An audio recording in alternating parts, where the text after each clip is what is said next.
Күндүн энергиясы.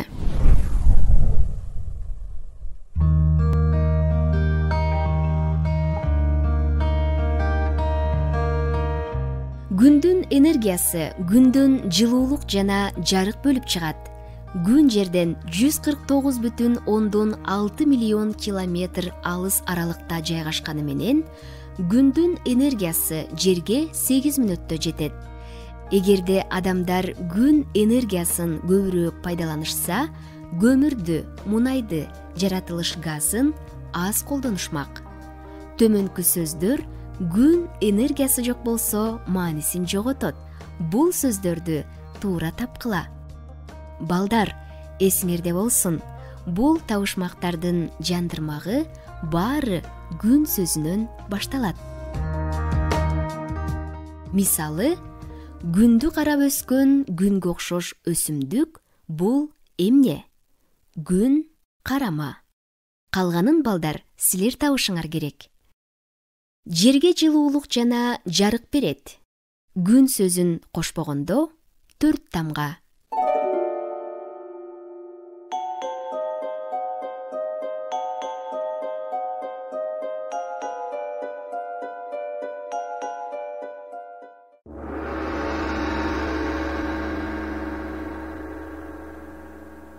Күндүн энергиясын пайдаланып жылытуучу жабдуу бул эмне? Күн сөзүн кошпогондо 9 тамга.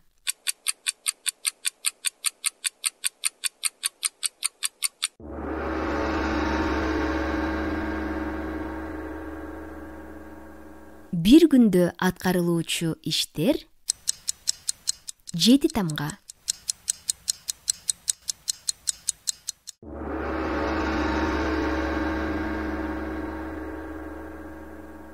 Күн чыккан тарап 5 тамга.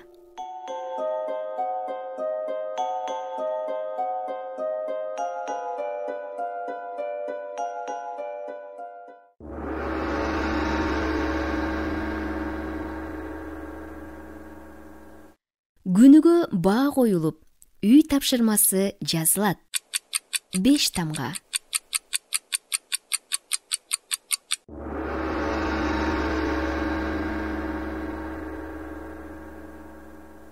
Күн тийген тоонун бети 3 тамга.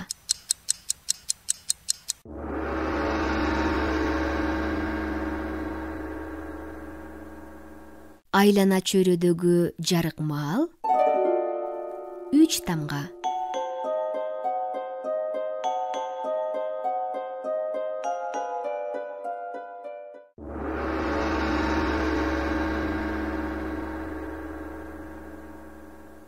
Күндүз нуру жакшы тийген жер 2 тамга.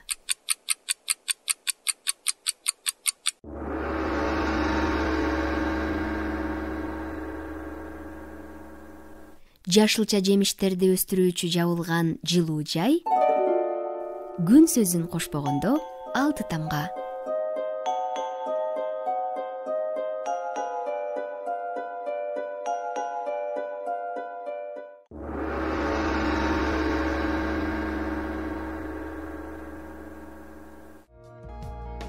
Кана балдар, жандырмагын табууга аракет кылып көргүлө. Баасы жогору энергия.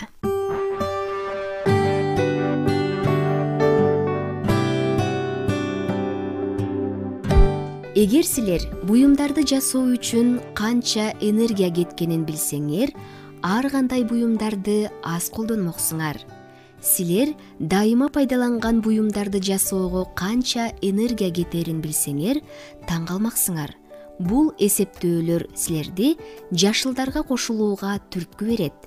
Төмөндөгү маалыматтарды эсиңерге алгыла.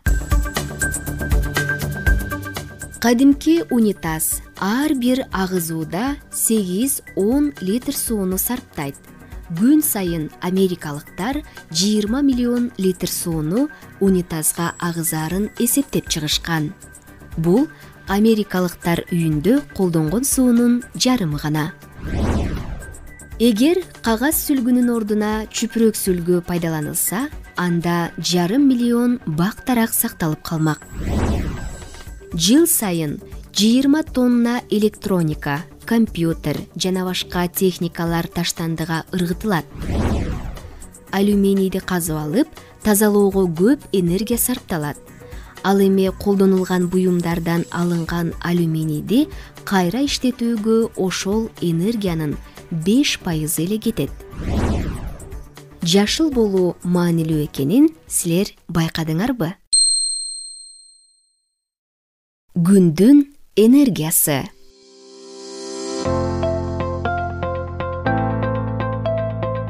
Күндүн энергиясы бул кайра калыбына келе турган булак.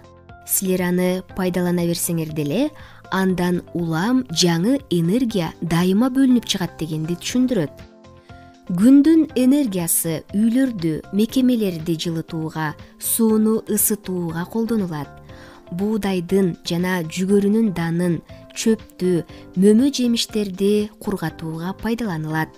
Күн энергиясын адамдар бассейндерди, күнөз каналарды, питомниктерди жылытуу үчүн да колдонушат.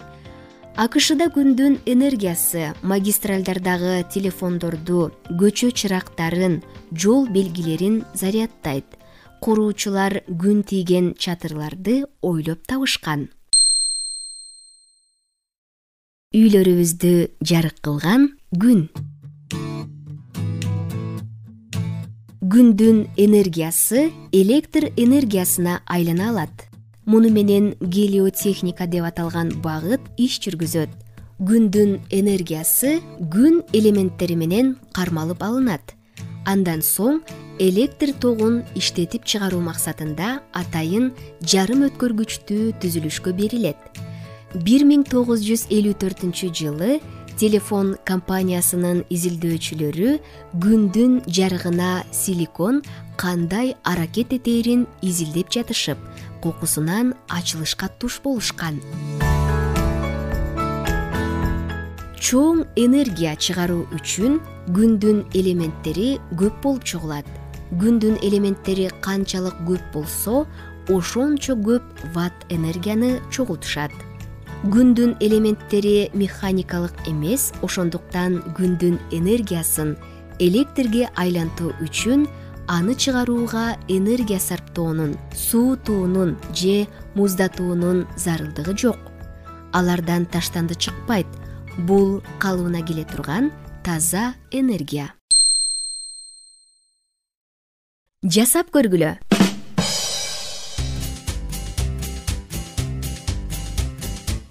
Ысыкты сезгиле.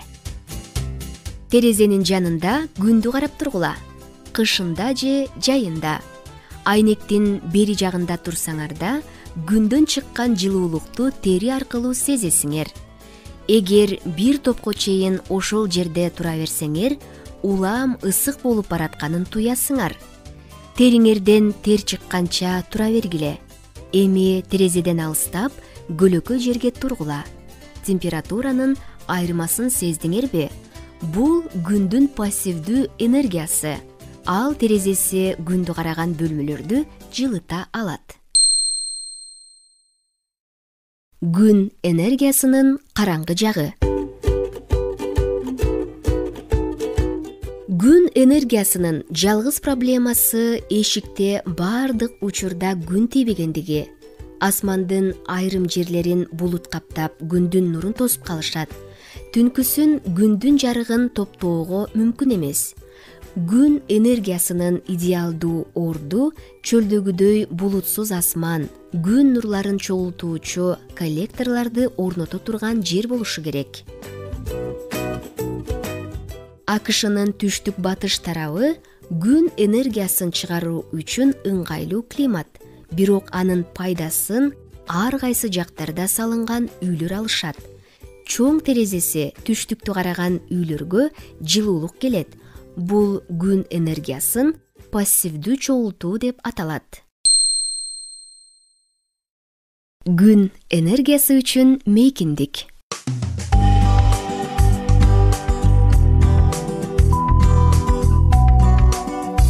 Күн энергиясынын дагы бир проблемасы — энергияны иштеп чыгуу үчүн күндү карап, анын нурларын чогултуучу орнотмолорго чоң аймактар керек. Өзүнчө турган үйлөрдүн чатыры күндү карап турат. Көп батирлүү бийик үйлөрдөчү бүтүндөй шаар үчүн кандай? Күн энергиясын чогултуучу жай керек. Күн энергиясын чогултуп, аны саткан ишканаларга кыйын. Анткени күн коллекторлору үчүн көп мейкиндик керек болот. 2004-жылы АКШда күн энергиясын чыгаруучу 14 ишкана болгон. Алар күнөстүү Калифорнияда жана Аризонада жайгашкан. Күн энергиясынын 25% гана кантип өндүрүүнү окумуштуулар билишет. Силикон менен металл күн элементтери үчүн абдан бекем жана катуу материал. Алар тегиз эмес жерге орнотулбайт. Жаңы пластик жарым өткөргүчтөр ийилчээк. Аларды оңой эле жасоого болот. Бирок алар 10% гана күндүн нурун энергияга айлантышат. Окумуштуулар түгөнбөгөн, таза жана бекер энергияны табуунун үстүндө иштеш керек. Биз андай жолдордун табылышына ишенебиз. Окумуштуулардын бир топ ийгиликтерге жеткендигин да билебиз. Шамалды багынтабыз.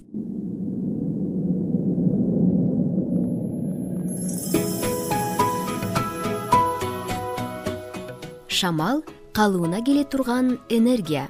Анткени жел жүргөнү токтобойт. Ал жер жүзүнүн бардык тарабында жүрөт. Жердин үстүндө бирдей эмес акыбалда бирде ысык, бирде муздак болуп, ары-бери айдалат. Эгер биз аны туура колдонуу жолун үйрөнсөк, ал түбөлүк энергиянын булагы боло алат. Океанда адамдар кайык менен сүзгөндү үйрөнгөндө, алар деңизде жүрүү үчүн шамалдын энергиясын пайдаланышкан. Андан кийин дыйкандар шамал менен иштеген жел тегирменди орнотушкан. Тегирмендер дан азыктарын майдалоого, шамал баралары кудуктардан суу алып чыгуу үчүн иштетилген. 1900-жылдын башында Американын батыш тарабындагы айыл ранчолоруна электр энергиясы жете элек кезде жел тегирмендер орнотулган. Электр алуу үчүн чоң эмес жел тегирмендерди орнотушкан. Бүгүнкү күндө шамал энергиясы негизинен электр өндүрүү үчүн колдонулат. Айланып турган баралар генераторлорду иштетет. Ал механикалык энергияны электр энергиясына айлантат. Заманбап жел тегирмендерди шамал турбиналары деп аташат. Алар абдан эбегейсиз чоң болушат. Бир шамал турбинасы 20 кабат имараттын бийиктигиндей. Анын 3 барасынын узундугу 60 метрге жетиши мүмкүн. Көбүнчө шамал көп жүргөн деңиз жээктерине, ачык мейкиндиктерге жайгаштырылат. Адамдарды электр менен камсыз кылуу максатында Америкадагы көпчүлүк штаттар шамал менен иштеген электростанцияларды курушууда. Калифорния штаты бул энергияны пайдаланган башка 30 штатка караганда 2 эсе көп энергия өндүрөт. Бирок энергия шамал болгондо гана өндүрүлөт.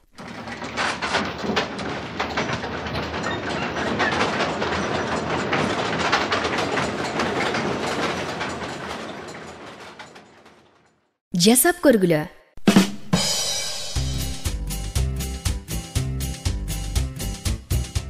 Дилдирек жасайлы. Силер үйүңөргө конокко досторуңарды чакырганда чогулуп алып дилдирек жасагыла. 15-20 сантиметр кагаздан 4 бурчтуктарды кескиле. Кагаз мурда колдонулган болсо деле жарайт.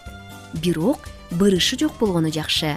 4 бурчтуу барактар, кнопкалар, кайчылар, карандаштар же кичине жыгач таякчалар дилдирек кылгысы келген балдарга жетиштүү болот. Чоң кишинин да жардамы тиет. 4 бурчтуктар кесилгенден кийин эки тарабын маркер же карандаш менен боёгула.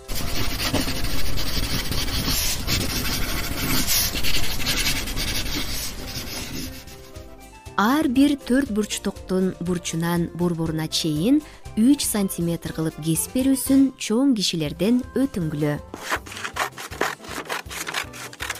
Ар бир бала кнопканы алып, карандаштын же таякчанын үстүнөн 1 сантиметр ылдыйраак кылып киргизиши керек.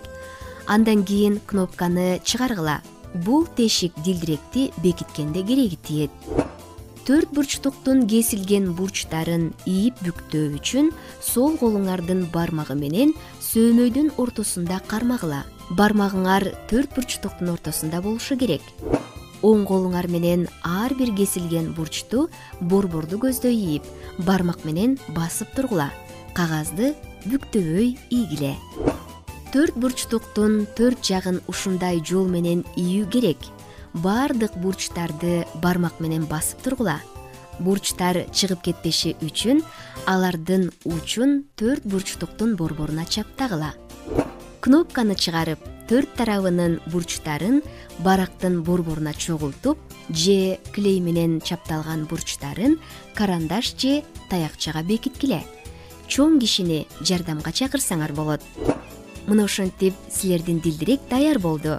Аны эшикке алып чыккыла да, шамалда кандай айланганын көргүлө. Океан жел аргысы.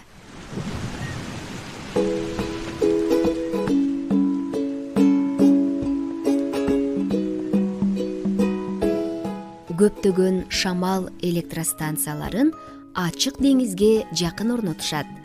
Анткени океандарда шамал катуу күч менен согот. АКШдагы биринчи шамал электростанциясы Массачусетс штатындагы Кейп-Код булуңунун жээгине орнотулган. Шамал энергиясы боюнча эксперттердин пикирине ылайык ар бир шамал турбинасы 4 миллион киловатт-саат энергия чыгара алат. Ал 400 үйдү электр менен камсыз кыла алат. Ондогон шамал турбиналары бар шамал электростанциялары бир район үчүн жетиштүү энергия чыгарат. АКШнын Техас штатындагы шамал электростанциясынын 46 шамал турбинасы бар. Алар 7300 үйгө жете турган электр энергиясын бөлүп чыгарышат. Шамал электростанцияларын бизнесмендер куруп, мамлекеттик компанияларга коомдук керектөө үчүн сатышат. АКШда азыркы учурда шамал турбиналары 1,6 миллион үйдү электр менен камсыз кылат. Бул көп сыяктуу сезилет. Бирок АКШдай чоң мамлекеттер үчүн элдин 1%дан төмөн бөлүгүн эле камсыз кыла алат. Бирок кырдаал өзгөрүп турат. Акыркы 10 жылда шамал электростанциялары 3 эсе көбөйдү. Силер билесиңерби?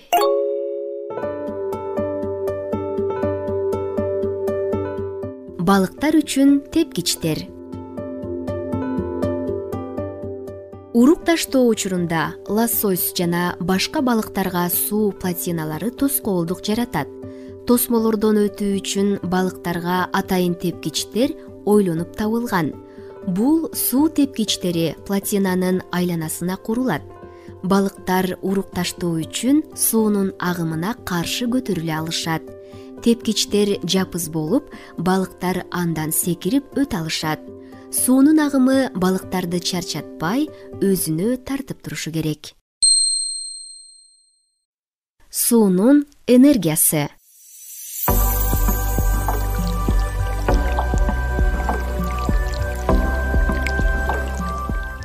Суудан өндүрүлгөн энергия ар кандай жолдор менен алынат. Эң белгилүү жолу плотина, башкача айтканда тосмо куруу аркылуу. Ал дарыяны бүтөп калып, плотинанын бийик дубалдарына суу көлдөй толот. Суу плотинанын атайын тешигинен суу кое берилет. Бийиктиктен түшкөн суу турбиналар аркылуу өтүп, бараларын айлантат. Турбиналарга генераторлор орнотулган. Алар электр энергиясын бөлүп чыгарат. Суу канчалык бийиктен түшсө, энергия ошончолук күчтүү болот.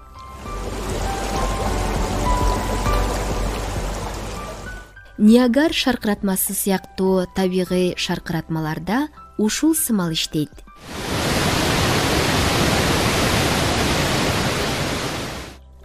түшүп жаткан суунун күчү генераторду иштетет.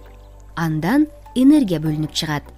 Гравитация, башкача айтканда оорундук күчү сууну ылдый агызып, бизге энергия бөлүп чыгарат. Генераторлорго туташкан электр өткөргүчтөр электрди керектүү жерге чейин жеткирет.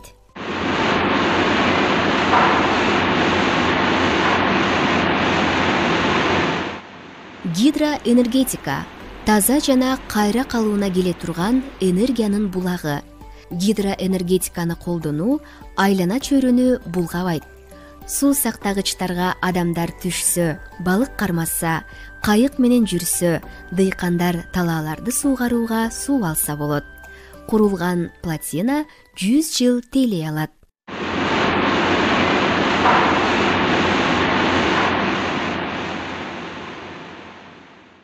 Плотиналардын зыяны.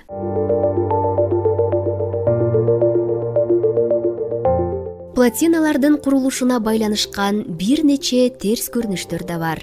Тосмо куруш үчүн жердин чоң аймагы сууга чөктүрүлүп, суу сактагыч салынышы керек. Кээ бир жерде бүтүндөй эл жашаган жерлер көчүрүлөт. Чоң токойлор чөктүрүлөт. Суунун астында чириген өсүмдүктөр метан бөлүп чыгарышат. Плотинадан кое берилген суунун температурасы муздагыраак болгондуктан төмөн аккан дарыялардын экосистемасына терс таасирин тийгизет. Бул дарыялардын төмөн агымын эрозияга алып келет. Суунун жээктери жуулуп желет. Суунун түбүндөгү жашоо бузулат. Плотиналардын эң зыяндуу таасири лосось балыктарына тиет. Анткени алар урук таштоо үчүн агымдан өйдө сүзүп барып, уругун ташташы керек. Эгер лосостордун жана башка балыктардын жолун тосмолор жаап калса, жашоо циклы бузулат. Бул көйгөйдү чечүү үчүн эксперттер балыктарга плотинадан өтүүчү тепкичтерди ойлоп табышкан. Кирген суулардын энергиясы.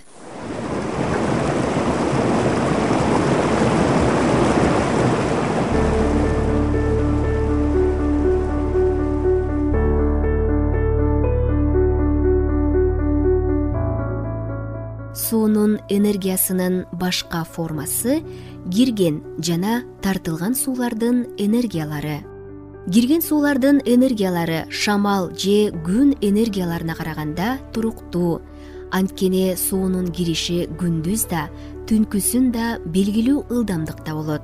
Суунун кириши көп өзгөрүлбөсө да, катуу толкунда алар көбөйүшөт. Айдын тартылуу күчү менен тартылып турушу аркылуу алар ай кайсы фазада турганына жараша айырмаланышат. Адамдар суунун киришин пайдаланышып, жээктерге тегирмен салып, аны иштетип, дан майдалоо үчүн колдонушкан.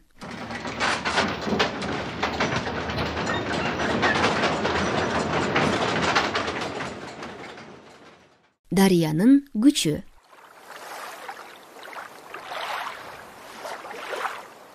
Суунун энергиясынын башка формасы дарыяга орнотулган жөнөкөй суу дөңгөлөгү болуп саналат. Суунун агымы менен ылдый аккан суу дөңгөлөктү айлантып, энергияны бөлүп чыгарат.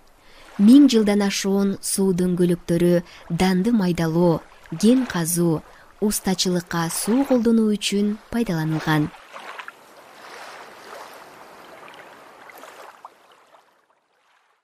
Органикалык дыйканчылык.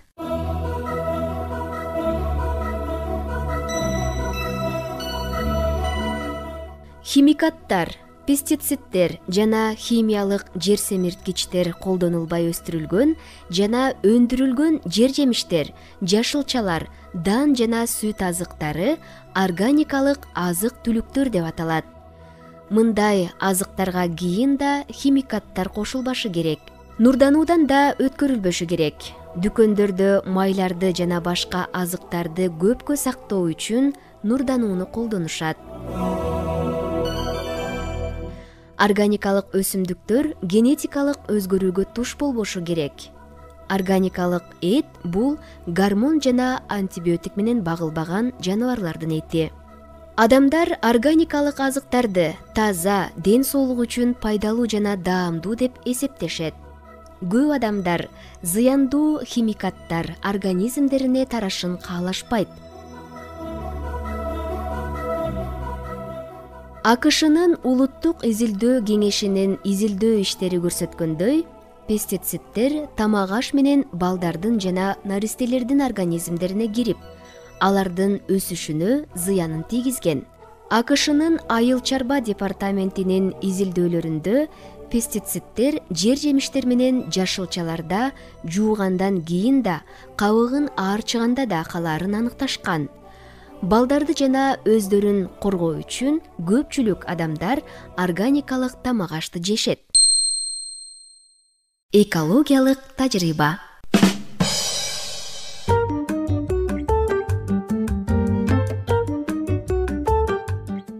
Органикалык даамды татып көрөбүз. Химикаттарды колдонуу менен өстүрүлгөн азык-түлүктөрдөн органикалык жол менен өстүрүлгөн азыктар даамдуубу? Муну билүү үчүн азык-түлүктөрдү текшерип, сынап көрсөңөр болот. Жергиликтүү органикалык азыктардан бир нечесин алма, катуу сыр, сабизди сатып алгыла. Аларда органикалык деген жазуусу жок бекен, карагыла. Бир нече жардамчылар керек. Чоң кишинин жардамы менен жашылчаларды кескиле. Бир барак жана калем даярдагыла. Даамды жеп көргөндөрдүн ар биринин пикирин жазып тургула. Ар бир катышуучудан кесилген алманы жеп көрүүсүн өтүнгүлө. Органикалык же андай эмес экенин айтпагыла. Ар бирине суу ууртаткыла.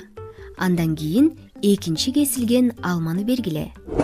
Кайсы алманын даамы жакшы жана эмне үчүн даамдуу деп сурап, жоопторун жазып тургула. Бардык азыктар менен ушундай тартипте тажрыйба жасап көргүлө. Айтылган пикирлерди салыштыргыла. Органикалык азыктар химикаттар менен өстүрүлгөн азык-түлүктөрдөн айырмаланабы? Кандай жыйынтык чыгардыңар? Органикалык демек жашыл.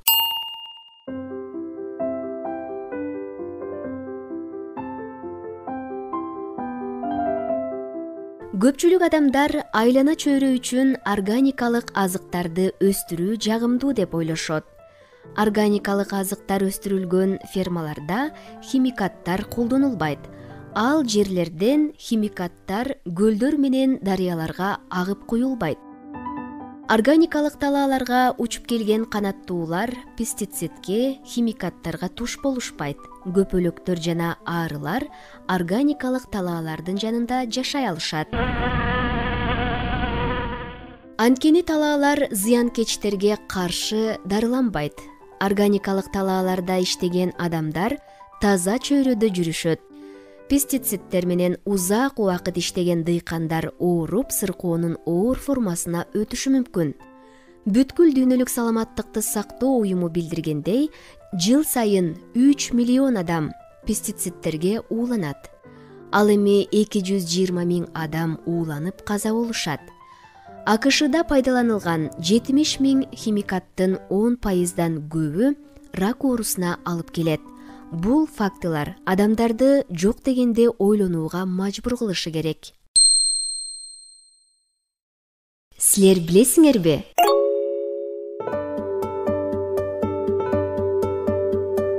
Органика эрежелери.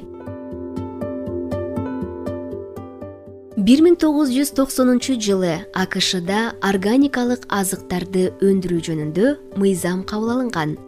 АКШнын айыл чарба департаментине органикалык азыктар үчүн улуттук стандарттарды иштеп чыгуу милдеттендирилген. Мыйзамга ылайык ар бир органикалык деген жазуусу бар азык синтетикалык химикатсыз өндүрүлүп, мындан тышкары 3 жыл химикат чачылбаган жерге өстүрүлүшү керек болгон. Дыйкандар эмне үчүн химикаттарды колдонушат?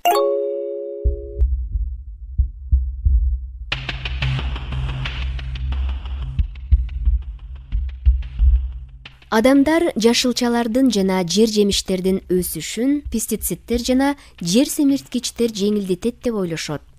Дыйкандардын түшүмүнө зыянкечтердин кесепети тийбейт.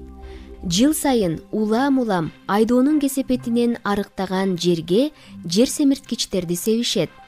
Органикалык азыктар кымбатыраак, анткени алар аз өндүрүлөт.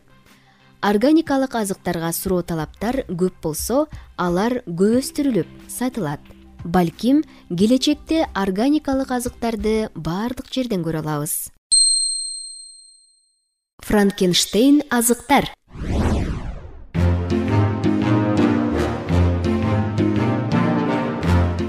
Биздин көзүбүздүн жана чачыбыздын өңү, боюбуз жана башкалар генибизге байланыштуу. Өсүмдүктөрдө деле ушундай. Биз өстүргөн жер жемиштердин, жашылчалардын да гендери болот. Алманын өңү кызыл болобу же көк болобу, даамы таттуубу же кычкылбы, катуубу же жумшакпы, генге байланыштуу болот.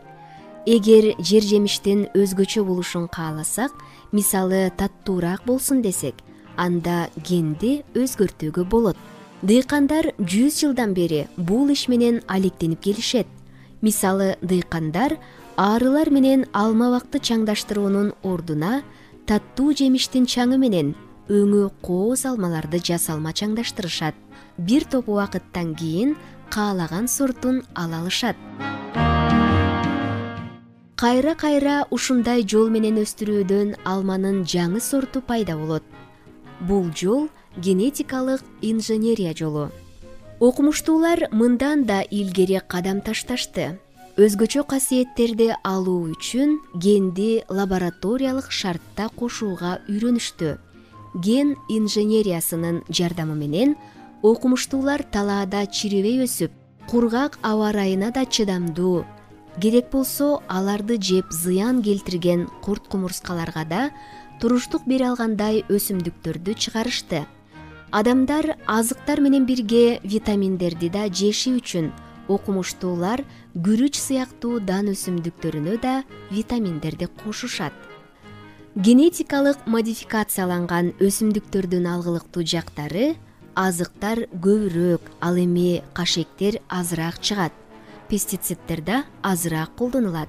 Күрүчтөн башка азык-түлүктөрдү сатып алууга мүмкүнчүлүгү жок кедей мамлекеттердеги адамдарга витамин кошулган күрүч саламаттыкты сактоого жардам болуш үчүн кошушат. Генетикалык модификацияланган азыктардын терс жактары: адамдар ген инженериясы менен өстүрүлгөн өсүмдүктөрдүн акыры коркунучтуу кесепеттерге алып келиши мүмкүн деп чочулашат. Франкенштейн аттуу монстр жөнүндө фантастикалык окуя сыналгыдан көрсөтүлгөндөн бери мындай азыктарды Франкенштейн азыктар деп эл ичинде аташат АКШда.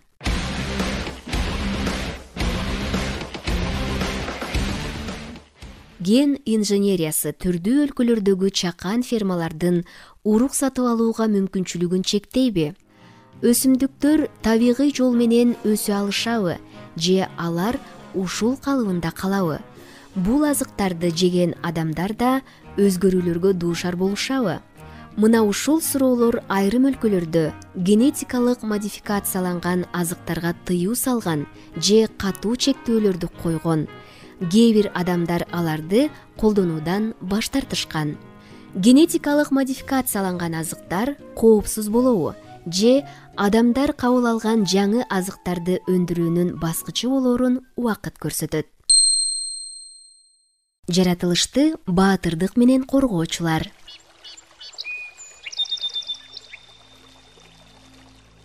Тарыхта байкалгандай, айрым адамдар жаратылышка туура эмес мамиле кылгандар менен күрөшүп келе жатышат. Алар жерди сактоо жолун тандап алышкан. Жаратылышты коргогон айрым адамдар жөнүндө айтып берели. Рэйчел Карсон.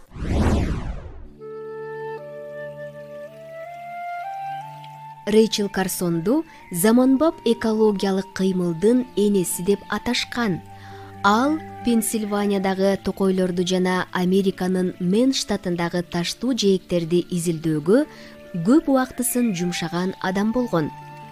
Анын китептери жаратылышты сүйгөн, жерди коргогон жана баалаган көптөгөн адамдарды таасирленткен. Өзү биолог болгон, Америкадагы балык уулоо жана жапайы жаратылыш маселелери боюнча кызматта иштеген. Рейчел Карсон адамдар жаратылыштын бир бөлүгү болуп туруп, айлана чөйрөгө зыян келтирип жаткандыгын билдирген. Адамдардын химикаттарды, пестицидтерди колдонушуна капа болгон. Бул жөнүндө өзүнүн «Мемиреген жаз айы» аттуу белгилүү китебинде жазган. Бул китеп адамдарды пестицидтерди колдонуу коркунучунан алдын алуу жана аларды колдонуудагы жаратылышка, адамдардын ден соолуктарына зыяны жөнүндө жазылган. 1963 жылы АКШнын Конгрессинде жаратылышты коргоонун жаңы саясатын иштеп чыгууну жана химикаттардан адамдарды коргоого чакырган. Бул чакырык жана анын китеби ошол кездеги президент Кеннедини таасирленткен. Кеннеди Рейчел жазган химикаттарды текшерүүнү тапшырган. Өкүнүчтүүсү Рейчел Карсон көкүрөк рак оорусуна чалдыгып, 1964 жылы каза табат. Бирок анын өмүрү жана китептери көп адамдарга жаратылышты коргоо жолун тандоого зор түрткү берди.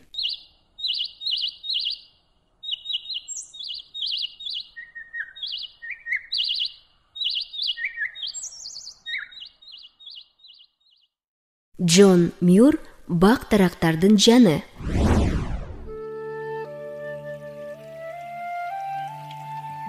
Кээ бирде жаратылыштын коргоочусу жакшы окуяларды айтуу менен табиятты коргой алат. Джон Мюр да кызыктуу окуяларды айтуу менен жаратылышты коргоого чакырган. Калифорниядагы Сьерра-Невада тоолорунда жашаган өз турмушу тууралуу жазган окуялары менен ал миллиондогон адамдарга таасир берген.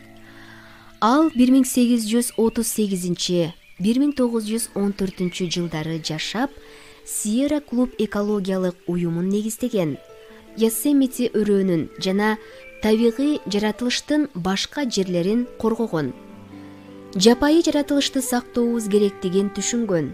Табигый жаратылышты материалдык баалуулуктары же бай ар түрдүүлүгү үчүн эмес, адамзатка руханий таасир үчүн сактап калуу керек деген. Ал жаратылыш дүйнөсүнө көз караштарды өзгөртүүгө жардам берген.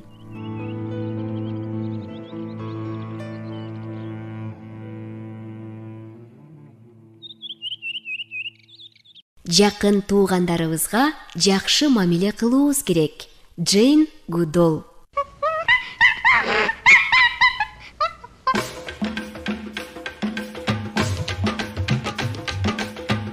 Джейн Гудол Африканын джунглисинде 25 жыл жашап, шимпанзенин жашоосуна байкоо жүргүзгөн.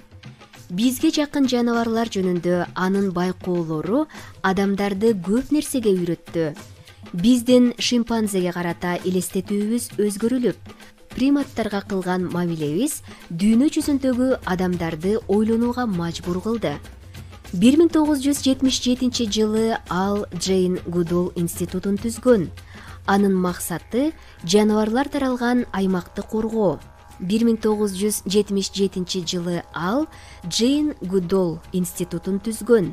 Анын максаты жаныбарлар тараган аймакты коргоо, Африкадагы приматтарды коргоо жана изилдөө иштерин, экологиялык окутууну улантуу болгон. Азыркы учурга чейин бүткүл дүйнө жүзүндө Джейн Гудол жакшы келечек куруу жөнүндө өз ойлорун айтып келет. Ал жаштарды дүйнөнү жакшыртууга шыктандырат.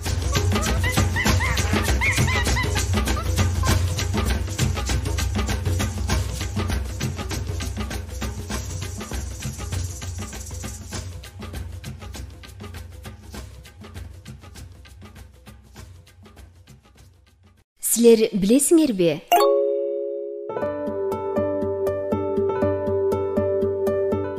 Баттерфлей жана секвоя.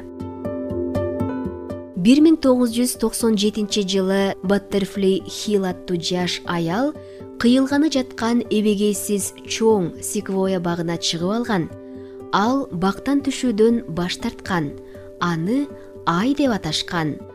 Аял бактын үстүнөн 2 жыл түшкөн эмес. Бак кыйган фирма бакты кыйбаганга сөз бергенден кийин гана аял андан түшкөн. АКШнын жаратылышты коргоо агенттиги.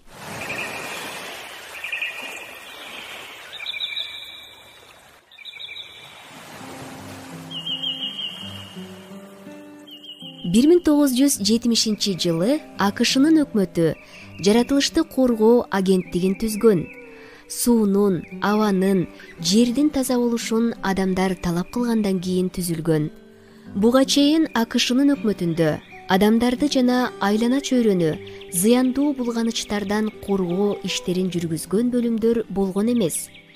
Жаратылышты коргоо агенттиги Американын тургундары үчүн чыгарылган жаңы мыйзамдар аркылуу жаратылышка келтирген зыяндардан арылтууга аракет кылган. АКШнын Конгресси айлана чөйрөнү сактоо боюнча мыйзамдарды иштеп чыккан.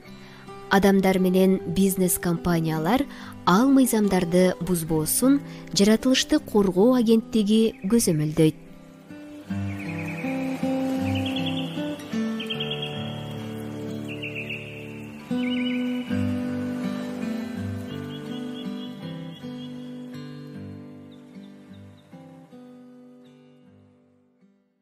Жаратылышты булгоочуларга каршы аракеттер.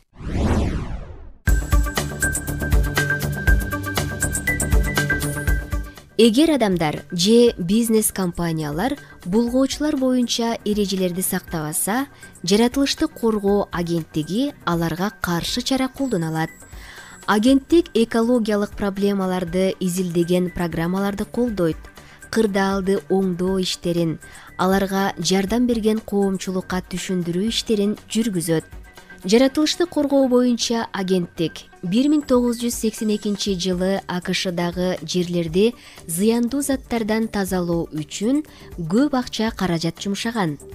Агенттик өнөр жай ишканалары, бизнес компаниялар, өкмөт менен төмөнкү аракеттерди ишке ашыруу үчүн кызматташат. Бууланган газдар, абаны булгоочулар жана уулуу калдыктардын бөлүнүп чыгышын азайтуу менен булганууну токтотуу. Тиричиликтен чыккан катуу таштандыларды кайра иштетүү. Пестицидтерди колдонуу кесепеттерин көзөмөлдөө. Сууну жана энергияны үнөмдөө. Агенттик жаратылышты коргоо эрежелерин сактаган, коомчулукка алгылыктуу иштерди жасаган компаниялар тууралуу маалымат берүү ишин колдойт. Агенттиктин негизги иши адамдар айлана чөйрөгө жоопкерчилигин сезип, ага кам көрүүсүнө үйрөтүү болуп эсептелет. Жерге кандайча кам көрүү керектигин билген адамдар аркылуу биз келечектеги муундарга жаратылышты коопсуз сактап беребиз.